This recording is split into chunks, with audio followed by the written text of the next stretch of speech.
মই এটা বিশেষ কাৰণতে ভিডিঅ'টো বনালো, কিন্তু কাকো পাৰ্চনেলি কোৱা নাই। মই এই টিকটকত মই বহুতক দেখিছো বা বাহিৰতো দেখিছো, এনেকে আমাৰ গাঁৱত বা চহৰত দেখিছো যে মাইকী মানুহবোৰে, বিয়া হোৱা মাইকী মানুহবোৰে সেন্দুৰ নলগায়, একেবাৰে নলগায়। ফুটটোতো নলগায়, সেন্দুৰো একেবাৰে নলগোৱা হৈ গৈছে।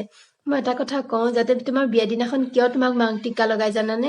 যাতে তোমাৰ সেই সেন্দুৰখিনিৰ ওপৰত বেলেগ স্ত্ৰীয়ে চকু দিব নোৱাৰে, মানে তোমাৰ স্বামীৰ ওপৰত বেলেগ স্ত্ৰীয়ে চকু দিব নোৱাৰে। আৰু বিয়াৰ পাছত কিয় লগাব লাগে জানানে?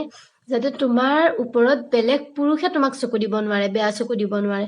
কিন্তু তোমালোকে আজিকালি একেবাৰেই নলগোৱা।